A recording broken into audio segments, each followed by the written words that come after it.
Hello friends, you are most welcome in our channel Economics Track. So today in this given video, we will discuss a very important, a very interesting topic in microeconomics, that is perfect competition market, right? So basically, perfect competitions market is a market situations where there are large number of buyers and large number of sellers interact for homogeneous commodity. Basically here homogeneous means identical commodity, right? जैसा कि मैंने कहा कि जो पूर्ण प्रतियोगिता बाजार है वो एक ऐसी बाजार की स्थिति को हम कहते हैं जहां पर लार्ज नंबर ऑफ बायर यानी जो जो बायर्स हैं वो बहुत अत्यधिक मात्रा में पाए जाते हैं और जो सेलर्स भी है वो भी अत्यधिक मात्रा में ही पाए जाते हैं। ठीक है, और वह क्या करते हैं, इंटरेक्ट करते हैं। ठीक है, किस चीज के लिए? आइडेंटिकल कोमोडिटी के लिए, होमोजीनियस कोमोडिटी के लिए। उससे ही हम कहते हैं बेसिकली परफेक्ट कॉम्पिटिशन मार्केट और पूर्ण प्रतियोगिता बाजार। ठीक है, अब देखते हैं इसकी बहुत सारी फीचर्स होती है। यदि हम उन फीचर्स को समझ गए तो यकीन मानिए कि ये जो परफेक्ट कॉम्पिटिशन मार्केट है ये हमारे लिए समझना बड़ा ही आसान हो जाएगा। तो मैं पहले ऐसा करता हूँ, टाइम सेविंग के लिए मैं उन फीचर्स को यहाँ पर लिख लूँ, फिर हम इसे आगे। So this are the features of perfect competition market, right? So first feature is large numbers of buyers and seller, right? यानी कि जो बायर्स है और जो सेलर्स है वो लार्ज नंबर में होनी चाहिए। ठीक है, इस मार्केट का एक सबसे अच्छा फीचर्स ये, सबसे बड़ा फीचर्स ये कि जो बायर्स है और सेलर्स है वो लार्ज नंबर में होनी चाहिए, राइट? देन जो सेकेंड हमारी फीचर्स है वो है free entry and free exist. इसका मतलब ये हुआ कि जो मार्केट में एंट्री और एग्जिस्ट वो फ्री में होनी चाहिए। मार्केट में एंट्री और एग्जिस्ट फ्री में है, यानी कोई भी यहां पर आ सकता है अपनी जरूरियात के हिसाब से, उसके लिए किसी तरह का बैरियर नहीं है, किसी तरह की रुकावटें नहीं है। तो इस मार्केट के अंदर कोई भी सेलर आके अपने कमोडिटीज को बेच सकता है और कोई भी बायर्स आके अपनी आवश्यकता वाली चीजों को खरीद सकता है। तो ये इसकी फीचर्स है, that is free entry and exist, right? Then perfect knowledge of market, यानी कि जो मार्केट की नॉलेज है वो चाहे बायर्स हो या सेलर्स हो उसको परफेक्ट होनी चाहिए कि हमें भाई इस कोमोडिटीज के लिए इतनी अमाउंट पे करनी है।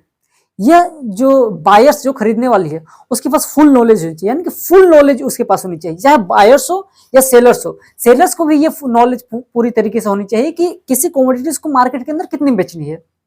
ठीक है, यानी कि सेलर्स को मालूम है कि बायर्स उस पर्टिकुलर कोमोडिटीज के लिए क्या प्राइस देगा। ठीक है, तो बायर्स हो या सेलर्स हो उन दोनों को परफेक्ट नॉलेज होनी चाहिए मार्केट की, राइट?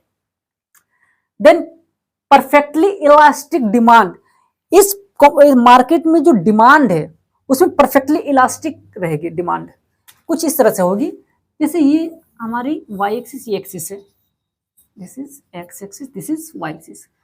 तो यहां जो है ये इस तरह से जो प्राइस है that will be constant here, लेकिन जो क्वांटिटी है ये कंटिन्यूअसली चेंज करती जाएगी।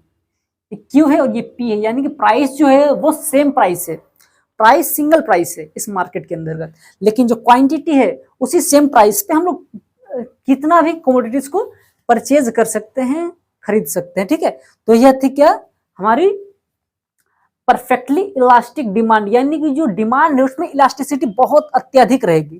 ठीक है, जो हमने इस डायग्राम के हेल्प से हम देख रहे हैं। ठीक है, then homogeneous product, basically homogeneous का मतलब यह हुआ कि बिल्कुल आइडेंटिकल।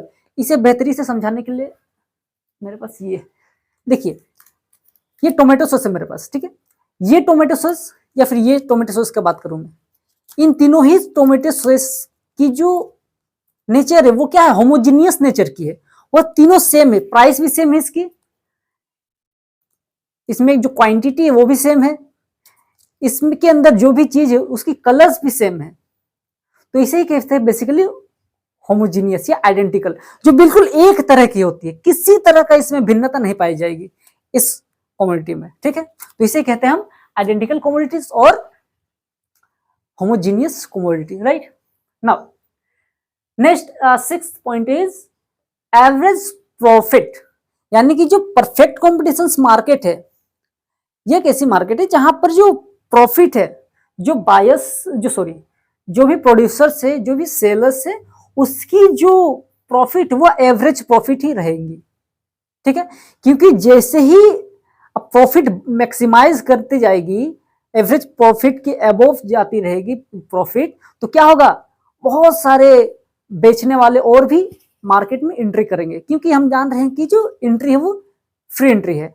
तो उस लाभ से आएंगे और भी बहुत सारे सेलर्स आएंगे मार्केट के अंदर बेचने के लिए। तो फिर वो एक ऐसी स्थिति बन जाएगी कि आखिरकार वो एक इक्विलिब्रियम की कंडीशंस खुद ब खुद बन जाएगी वहां पे, ठीक है। तो वैसी सिचुएशंस में जो प्रॉफिट है वो एवरेज प्रॉफिट रहेगी, ठीक है। और जैसे ही मान लीजिए कि लॉस होने लगती है तो बहुत सारे सेलर्स के मार्केट छोड़ के बाहर चले जाते हैं लॉस के कंडीशंस में। तो उस वक्त क्या होता है कि जो बचे हुए सेलर्स होते हैं उनकी लॉसेस थोड़ी कम होने लगती है और वह एवरेज प्रॉफिट के नजदीक जाने लगते हैं। तो हम देख रहे हैं कि जो मैक्सिमम प्रॉफिट है वो भी कम आ जाती है और भी सेलर्स के आ जाने से, और जो लॉसेस है, लॉस के कंडीशन से बहुत सारे मार्केट छोड़ के चले जाते हैं सेलर्स। इसकी वजह से जो लॉसेस है कम हो जाती है और वो कहाँ चली जाती है, एवरेज प्रॉफिट की ओर तब्दील होती जाती है, ठीक है। तो वही है एवरेज प्रॉफिट, ठीक है। और इसके सबसे खास एक बात इसमें है, इस फीचर से 7th number, that is no transport cost, यानी कि किसी तरह का ट्रांसपोर्ट कॉस्ट यहाँ पर लगने वाला नहीं है इस मार्केट के अंदर, ठीक है। किसी तरह का यातायात शुल्क या फिर कॉस्ट जो है वो नहीं लगने वाला है। Then freedom of buyers and sellers, यानी कि जो बायर्स है और सेलर्स है वो लोगों को पूरी की पूरी स्वतंत्रता है कि वो मार्केट में फ्रीडम के साथ अपनी आवश्यकता वस्तुओं को खरीद सकते या बेच सके कोई भी चीजें, ठीक है। तो यही है freedom of buyers and sellers.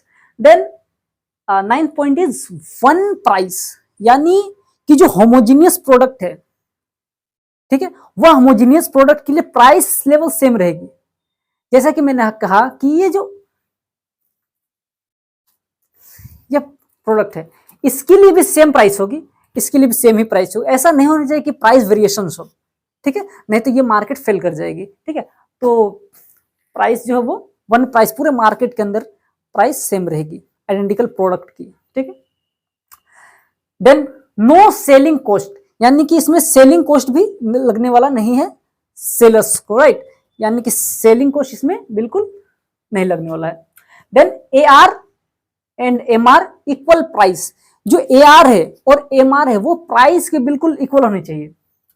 जो AR और MR जो है वो price, this is price and this is AR and this is MR, ठीक है। यानी जो प्राइस है वो किसके बराबर होनी चाहिए, AR MR, या फिर हम यूं कहें कि AR और MR इक्वल प्राइस, यानी AR MR जो है वो प्राइस के बराबर होनी चाहिए, राइट। देन प्राइस टेकर, इस मार्केट में हम क्या देखते हैं कि जो प्राइस है, ठीक है, वो प्राइस कौन टेकर होता है, प्राइस टेकर कौन होता है, जो प्रोड्यूसर से वो प्राइस टेकर होते हैं, ना कि मेकर। प्राइस मेकर कहां पर पाई जाती है, मोनोपोली वगैरह में, ठीक है। तो यहाँ पर जो प्रोड्यूसर्स होते हैं, जो सेलर्स होते हैं, वो प्राइस टेकर होते हैं, ना कि price maker, right. So these are some features of perfect competition market. अब इसके बाद की जो वीडियो है आई उसमें हम देखेंगे कि price determination under perfect competition market, यानी किस तरह से फर्म्स के अंदर, किस तरह से इंडस्ट्रीज के अंदर प्राइस डिटरमाइन की जाती है। तो छोटी सी वीडियो थी परफेक्ट कॉम्पिटिशन के फीचर्स को लेकर और परफेक्ट कॉम्पिटिशन क्या है उस चीज़ को लेकर, ठीक है। तो फिर किसी वीडियो में आपसे मुलाकात होगी, तब तक के लिए थैंक यू, धन्यवाद, नमस्कार, शुक्रिया।